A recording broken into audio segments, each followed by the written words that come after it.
Good morning children. In previous class we have learned the physical properties in metals and non-metals. So today we are going to learn about chemical properties. How the chemical properties are going to be reacted with the given metals and non-metals. Okay. What is going to be we get what the reaction is going to be get in the chemical properties. Yes. Aim to know the reaction of oxidation with the metals and non-metals. Metals required one metal sample. That is, when you take a metal, consider the metal magnesium. Magnesium. And second, you consider non-metal. Non-metal. Sulfur.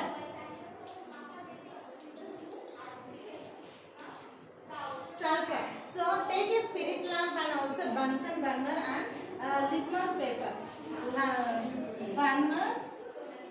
Burner and litmus paper. So consider these. So can you see the table 6, Nana? Here can you see the table 6? In this table 6 a material sample they have given which is lustrous and which is not sonorous, conducts heat, conduct electricity, malleable, ductile. We have already learnt about the lustrous, sonorous and conducts heat, conductivity of electricity and malleable and ductile. See, they have given some of the material samples here. Materials they have given here. In that materials we have to check whether they are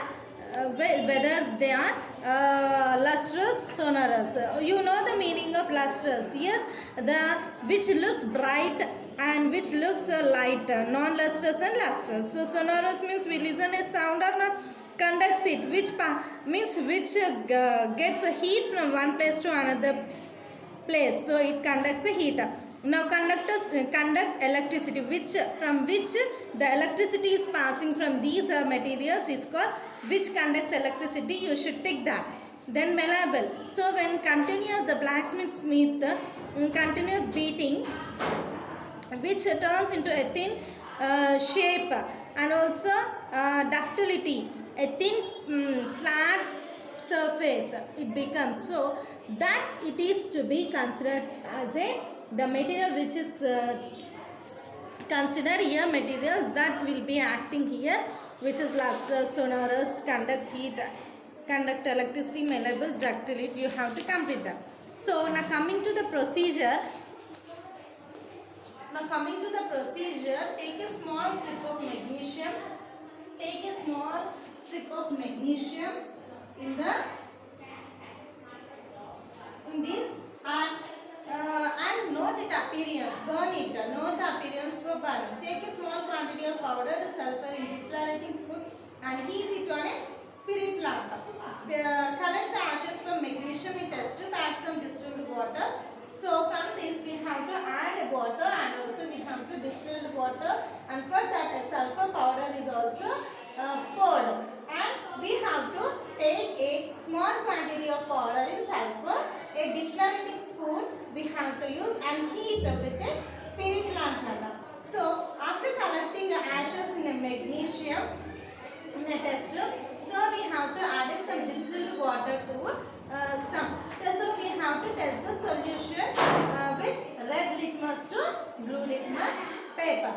So we have to note the color change, colors, what the appearance have got from the physical appearance to physical appearance after before reaction how it is, and after reaction we can check by blue litmus to red litmus paper. Okay now. So as soon as sulfur starts burning,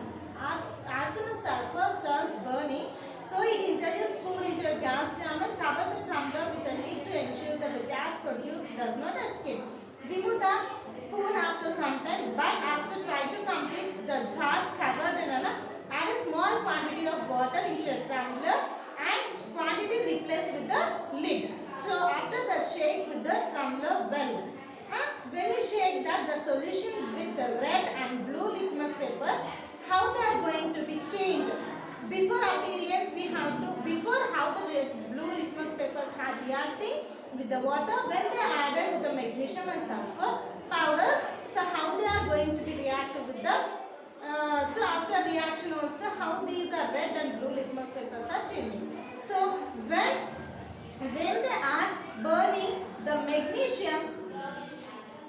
magnesium plus oxide gives to magnesium oxide. So when sulfur plus oxygen when they are reacting, they gives rise to sulfur dioxide. So now sulfur dioxide. So when magnesium and oxygen, sulfur and acid, this acts as basic in nature. These are in acidic in nature. So when magnesium turns into magnesium, oxides of sulfur turns into blue litmus to these oxides of sulfur turns to blue to red. Clear? When magnesium turns into red to blue. Okay? Magnesium turns to red to blue. Then you can also infer that non-metals react with oxygen to give oxides which are acidic. Which metals react with oxygen give oxides that are basic in nature. Which gives in basic in nature. That is oxides, oxygen. So when they react with oxygen, they give in the basic in nature. Okay? Now, reaction with water. Rusting of metals. How can you identify the rusting of metals? See how the metals can be rusted. Rusting means rusting of metals. Rusting of metals can be seen. We have already studied in 7th standard how they are going to be when they react with oxygen. When iron or any metal, if you consider a metal, when it is reacts with oxygen, it completely changes its color. So that's why we'll be painting. So it doesn't react with oxygen. So oxygen is nothing but air number. So when they react with air, it completely changes its color. So it looks a dullness. The dullness is formed on the given metal. In the same way, for example, if you observe a new window, when it is reacting, which is not painted, a newly window which is pasted, so when it is reacting with oxygen, so it completely turns into rust. So afterwards, when that's why everyone will be painted with the paint. So that's why it looks a brightness. So rusting of metals can be when they react with oxygen, it turns into rust. Okay? Some metals will be turned into rust. So gold jewelry, but gold doesn't become, when they react with the oxygen, they doesn't become dull. So some metals have the gold and platinum are such metals which do not rust. Yes, but different metals react with components of air in different manner at different rate and conditions also. So there are some of the metals which do not react with air also. They are nothing but a gold and platinum.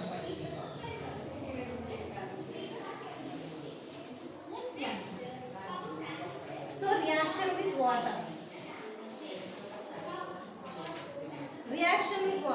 This is demonstration to be carried out by the teacher. Sodium is extremely reactive and dangerous, and students should be seeing the demonstration from a distance. Take a 500 ml beaker or a big glass trough and fill half of its water. So take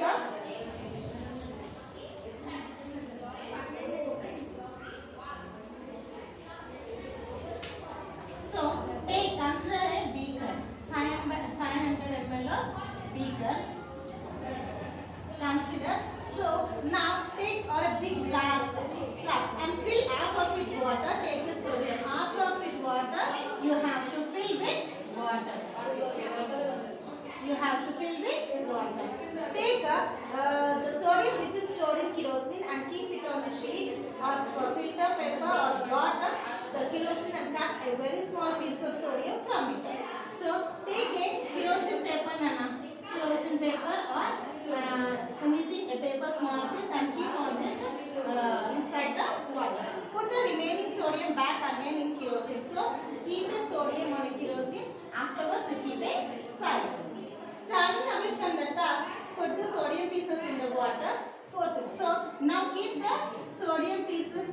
the water. Yes, keep the sodium pieces in the water. So the piece of sodium floats on the surface of water with hissing sound. This shows that sodium is reacting extremely fast with water. After the reaction is complete as the solution with litmus paper. So when the sodium paper is kept inside the water, what is kept? The sodium paper is kept inside the water. When it is kept with the water, it flows up, it floating now. The papers are floating and giving a hissing sound. Hissing sound can be heard. So by this hissing sound we can say that, we can declare that it is reaction. The reaction is taking place between water and sodium. So repeat the same experiment. By using aluminium and also use what? Iron. So repeat this experiment by using aluminium and also iron. So like this, repeat this experiment by using aluminium and iron. At last you have to test it with red litmus paper also. What the reactions are going can be observed. So by this experiment we say that repeat the same ends. You will not see any change even after 5 minutes also. This is because the metals react extremely slowly with water. So the non-metals react with water. Generally they do not react with water. So almost non-metals will be reactive with water, but metals doesn't react with water. So they have given a table also. They have given some non-metals and metals. In the table you just do the experiment same with these metals. So by that, which is reacting, which is not reacting, you can note in the you note the observations in the book. Okay. Now reaction with acids. Sample. So here they have given some of the iron, zinc, copper, sulfur, magnesium and iodine, copper. So reaction with dilute hydrochloric acid, reaction with dilute sulfuric acid. But these samples, if you take these samples which is given in the table 8, so in each test tube,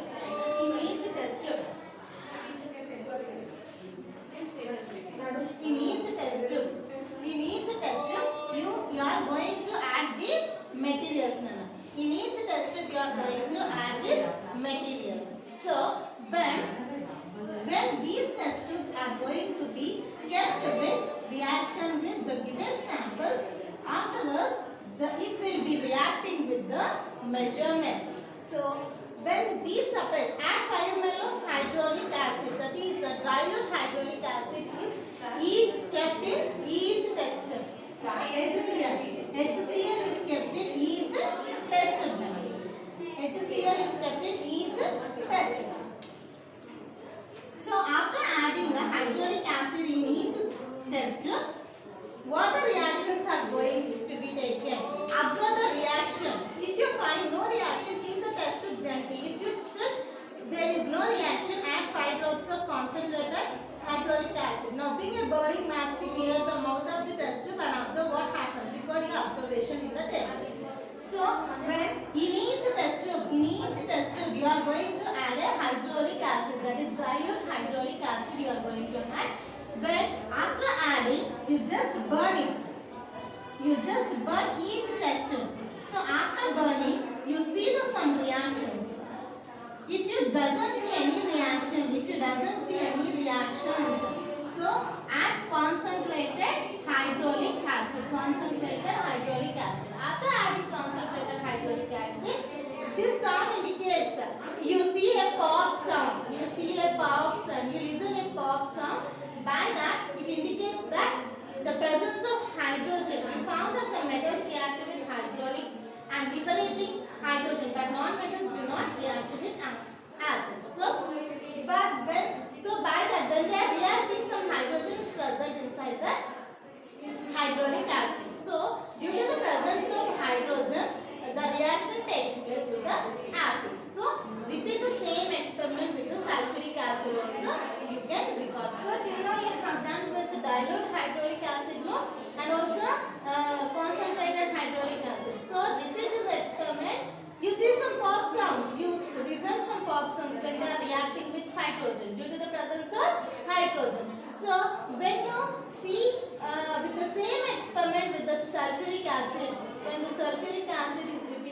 this.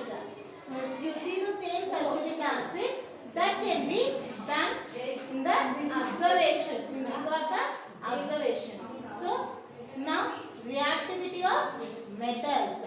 Now till now how the reaction was taken with the acids we have seen. Now we see the reactivity of metals. So you have already seen some of the metals are reacting with other air and other denominator. Yes, some metals will be reacting with the air, some metals doesn't react with air. We have learned how they are going to be become also. After reaction, how they are going to be taken place also we have learned. But how the reactivity of metals will be changed when magnesium, silver and copper. So in this case they are going to be changed. The metals react with water and acids. So under these conditions, what is the reactivity we can see? So observe A, B, C, D, E, F beakers. In this, you need to take 5 beakers and label them A, B, C, D. Yes, take 50 ml of water in each beaker. So 50 ml of means 50 ml of water in each beaker. Take 50 ml of water in each beaker. So and dissolve with spatula of copper sulfate. In A and B, take a spatula beaker with sulfide. With a sulfate. So copper sulfate in beaker A and B. So dissolve spatula zinc granules in C and D, and iron sulfate in E and D. So now in each test tube we have filled with 50 ml of water.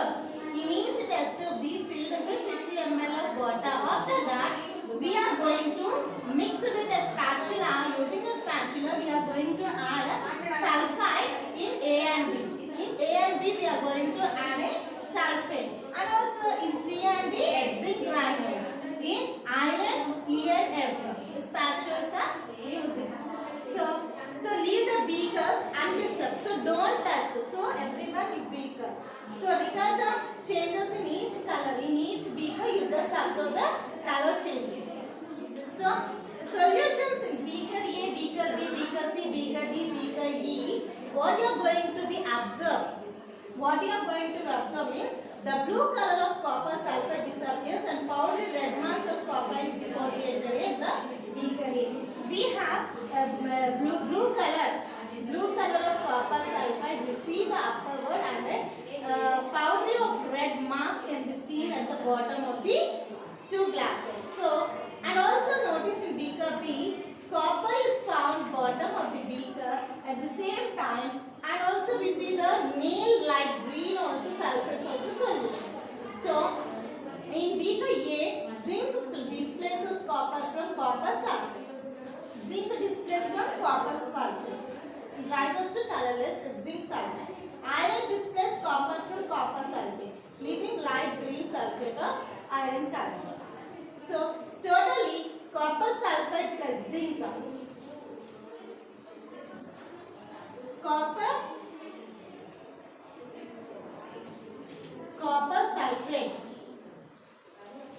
Copper sulfate plus zinc gives rise to zinc sulfate.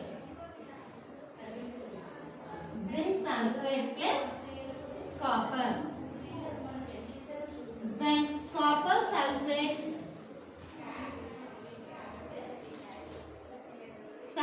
per iron gives rise to iron sulfate plus copper. So at last when they are reacting with copper sulfate plus zinc, the reaction gives rise to zinc sulfate. It's separating a zinc sulfate and a copper. When the copper sulfate is reacting with the iron, so iron sulfate and copper is coming out. So similar to the reactions with the beaker A and beaker also, in their displacement of zinc, granules will be coming out. Okay. Now since we do not see any change in the other 3 beakers, we can infer that copper is unable to displace zinc copper is unable to displace iron from iron sulfate. Iron is unable to displace zinc from zinc sulfate. Understood? So we can understand with the above reaction that the more reactive metal can replace reactive, but the less reactive one cannot replace a more reactive metal. That is why there are no displacement reactions in C, D and S. So more reacting will be taking place to less reacting. So less reacting of metals will be taking to more reacting. So that's why we declare that in C, D, E, F there is no reactions with the iron sulfate. Okay. Now we see some uses of metals and non-metals. What are the uses? Now till now how they are going to be reactive with the air, with the other materials also like copper sulfide, magnesium sulfide, iron, copper. How they are going to be reactive with each and every metal we have learned. Some metals are reacting, some metals are not reacting. So now what are the uses of metals and non-metals? You are aware of using. Sulfur is used. How the sulfur is used? Metals. There are the three non-metals started by sulfur, copper and iodine. These are the non-metals. Sulfur,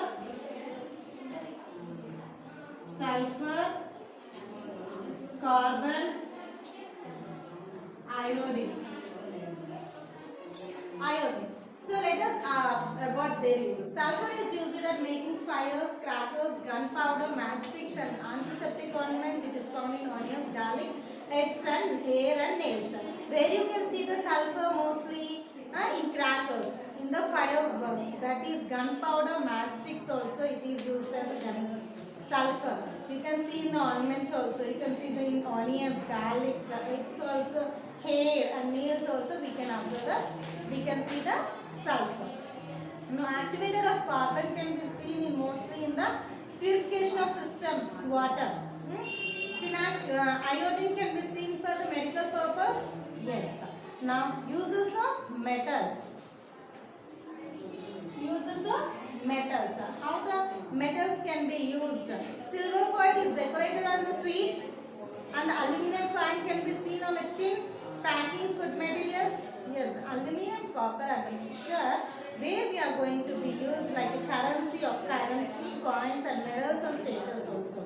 Zinc and iron mixtures used in making of iron sheets. Most of the agricultural instruments are made up by iron. Electrical appliances, automobiles and satellites, aeroplanes, cooking utensils, machineries, decorative materials made up by metals due to their malleability and ductility. Okay. So here in table 10, everyone observe in table 10 there are in table 10 you can see the serial number, name of the base. You can take any bases. So it is reacting the metal, the acid name and the non-metal present in that. What the reactions are going to be taken place, you just collect it and write in the table 10. Yes, how the metals, how the non-metals are going to be reacting with the air and also how they are going to be give the result after reaction with the acids also, with the water, with the air and also what we are going to use in the present days and before days, everything write a summary note. Okay, thank you.